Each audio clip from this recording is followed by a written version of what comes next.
Se trata de la economista para México de BNP Paribas, Pamela Díaz, a quien saludamos con mucho gusto. ¿Cómo estás, Pamela? Muy buenas tardes. Hola, muy buenas tardes, Darío Rogelio, un gusto estar con ustedes. Gracias. Igualmente que nos acompañes, Pamela.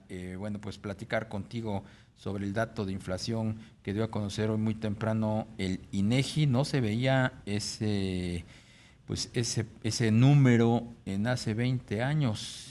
Andamos ya en 7.37%. Exactamente, y de hecho si vemos la inflación de la segunda quincena de noviembre, el dato alcanza 7.7%. Entonces, vamos, una inflación que no veíamos desde 2001 y pues sobre todo muy relacionada, por un lado, a esta persistencia que hay en la inflación subyacente, disrupciones en cadenas productivas, que bueno, ya no sabemos esta historia. Y por otro lado, algo que me gustaría comentar respecto a este dato de inflación está muy asociado a los precios de agropecuarios, porque fue uno de los elementos que llevó esta sorpresa a la alza. Y es que normalmente cuando tenemos precios agropecuarios elevados, estos están relacionados con desbalances de oferta y demanda, es decir, hay inundaciones, sequías.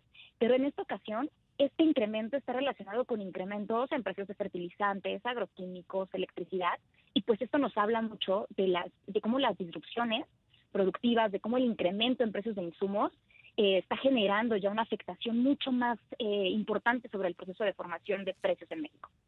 Claro. Pamela, buenas tardes. Te saluda Rogelio Varela.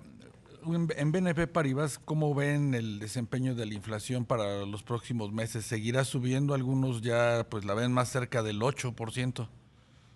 Claro, nosotros tenemos un estimado de cierre de 7.5% que muy probablemente tenga un sesgo a la alza para cierre de año una vez que incorporemos los datos de monitoreo de precios para diciembre.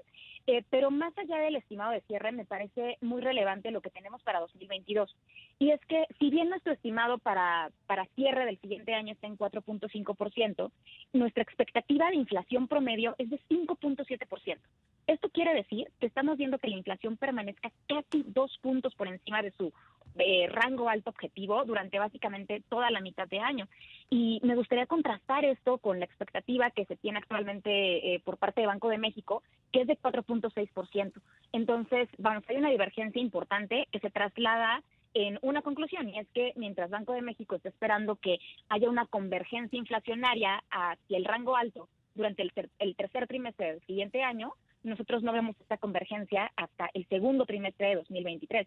Es decir, tenemos una expectativa de que los choques se diluyan en la inflación de una manera mucho más lenta. Pamela, hay un debate sobre la postura en materia de política monetaria que debería adoptar la Junta de Gobierno del Banco de México de cara a su próxima reunión, que va a ser precisamente en una semana, exactamente en una semana. Hay quienes, debido pues a estos índices de inflación desbocados, están pues planteando que sea ya menos conservador el Banco de México y que ya empiece a considerar la posibilidad de incrementar la tasa de referencia en 50 puntos base y no en estos pues goteos de 25 puntos porcentuales que ha estado asumiendo pues en las últimas reuniones de política monetaria. ¿Cuál es tu posición? ¿Cuál es tu opinión? ¿Deberíamos ya Claro, irnos a 50 puntos base, ir más agresivos? me parece que todos los elementos están sobre la mesa para tener una postura de política monetaria mucho más agresiva. Lo que tú mencionas de inflación es, por supuesto, un elemento importante, pero también tenemos este cambio hacia el lado hawk por parte de la Fed, el hecho de que las presiones de tipo de cambio, el incremento en salario mínimo también podrían afectar la inflación del siguiente año. Pero nosotros no modificamos nuestra expectativa de 25 puntos base para la siguiente decisión de política monetaria. Y déjame explicarme. Hay dos elementos que vemos aquí que nos impidieron realizar este ajuste. Por un lado, creemos que todavía hay una polarización importante en la Junta de Gobierno de Banco de México, que pues es obviamente alimentada también con los cambios que se avecinan para el siguiente año. Pero el factor más importante que hizo que no hiciéramos este cambio está relacionado con el mensaje que se envía a la hora de subir 50 puntos base. No es un alza aislada. Si sube 50 puntos base el Banco de México, entonces forzosamente tendría que aumentar el ritmo de normalización monetaria.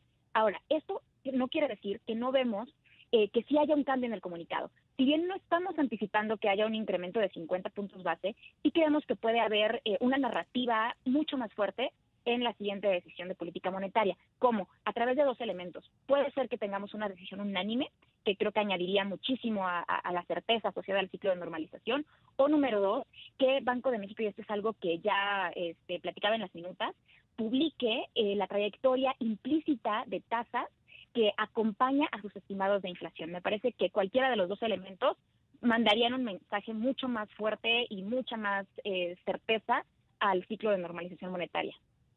Claro. Con los últimos datos, o mejor dicho, los más recientes que se tienen de la inflación, Pamela, ¿Banco de México también tendría que mover sus estimados? Sí, para 2021 nosotros esperamos que haya un incremento de 6.8%, que es lo que tienen para el cuarto trimestre, a 7%, y para 2022 lo cierto es que la divergencia con nuestros estimados es mucho más alta. Ahora Banco de México tiene 4.6% y me parece que sí podríamos ver un incremento de la inflación promedio 2022 al menos a 5%. Creo que es algo muy factible. Algo en lo que hay que estar muy atentos es a cuándo es la fecha en la que Banxico está esperando que haya convergencia en inflación. Creo que va a ser clave observar este punto en el comunicado. La Junta de Gobierno pues va a modificarse a partir de enero e incluso pues llegará Victoria Rodríguez Ceja a la gubernatura.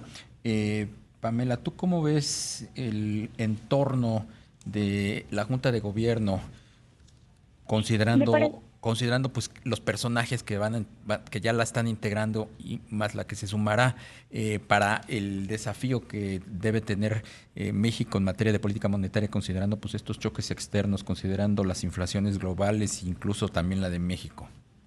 Exactamente. Creo que el modo en el que se hicieron las cosas sin duda reavivó el debate sobre la credibilidad de Banco de México, la autonomía de Banco de México.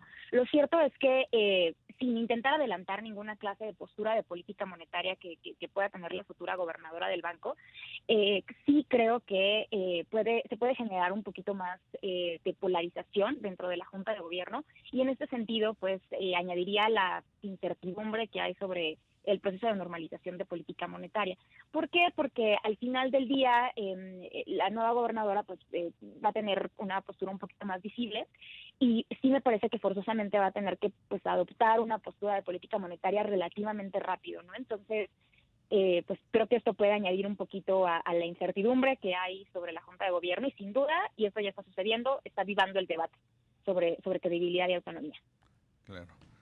Pamela, hay algunas empresas que pues ya comienzan a adelantar que al inicio de 2022 pues van a tener que mover sus precios por los mayores costos que se están teniendo, no solamente de insumos nacionales, sino también importados.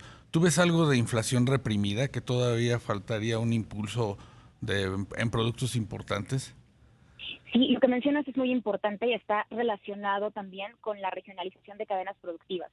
Me parece que esta idea de concepto de inflación transitoria está muy relacionado con la idea de que una vez que se alivien los desbalances entre oferta y demanda que se ocasionaron por la reapertura, pues ya se debería de aliviar la inflación. Y lo que estamos viendo es justamente que la extensión en disrupciones, cierres de fábricas, regionalización de cadenas productivas, que al final es esta tendencia a sacrificar precios por tener cadenas productivas clave mucho más cerca, sí pueden generar una inflación no solamente reprimida, sino una inflación que tenga un carácter mucho más permanente. Pues Pamela Díaz, economista para México de BNP Paribas, como siempre, muchísimas gracias por tu disposición para platicar con nuestros amigos del auditorio. No, muchísimas gracias a ustedes, Darío, Rogelio, un gusto y excelente tarde a todos. Igualmente para